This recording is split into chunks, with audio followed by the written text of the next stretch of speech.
Tuelekee kaunti nambari 6 ambapo familia zaidi ya 250 zimeachwa bila makao kufuatia mafuriko ambayo yamekumba sehemu za Kimarigo na Abori huko eneo bunge la Taveta, kaunti ya Taita Taveta.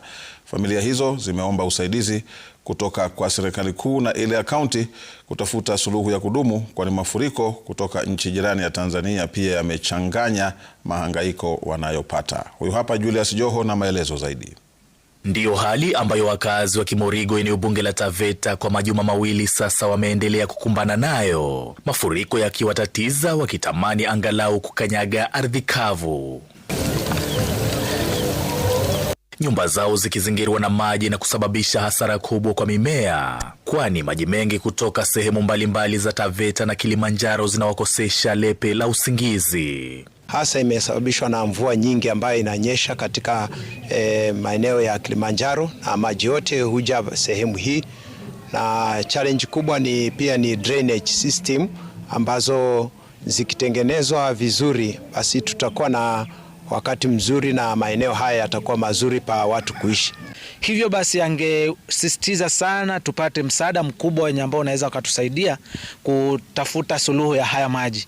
Korongo zote zikiwa zitatolewa huo uchafu na kutengenezwa vizuri, hakika haya maji yatakwisha hapa Kimorigo. Wazazi wakielezea mahangaiko ya wanafunzi wa shule ya msingi ya Abori kufika shuleni, hapa ikiwa lazimu kuwapeleka na kuwachukua kutokana na changamoto ya maji ya mafuriko. Wanafunzi wanapata tabu shuleni, hata shule ilifungwa kwa muda wa wiki 2, watoto wakawa hawaendi shuleni. Kwa hiyo tulikuwa tunaomba kama inawezekana tusaidiwe msaada huo, maana hata mashamba yamejaa maji, manyumba yamejaa maji. Kwa kweli tumeumizika na haya maji. Kwa hivyo mtihani hata kama shule iko na maji serikali haitambui. Kwa hivyo mtihani inakuja tu kwa Kenya mzima. Kwa hivyo nilikuwa naomba pia serikali waingilie kati mambo hili ya mafuriko ya Kimorigo, maana imekuwa ni too much, miaka nenda rudi mafuriko ya Kimorigo hayaishi.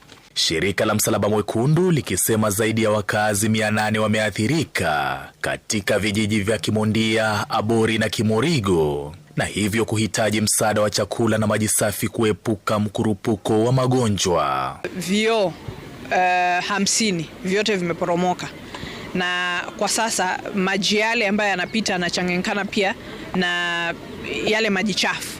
So tunazidi kuhamasisha jamii ili waweze kuhakikisha kwamba wanatumia zile water treatment chemicals ili kuweza kuhakikisha wanatumia maji safi. And therefore we are going to construct dikes to ensure that water flows to the water bodies that are near here, and the people then will be able to cultivate their land without any challenge. The people will be able to live without any problem. Ndiyo hali ilivyo katika eneo la Kimorigo ambapo zaidi ya wakazi 800 wameweza kuathirika na mafuriko, mengi ya maji yakitoka nchi jirani ya Tanzania.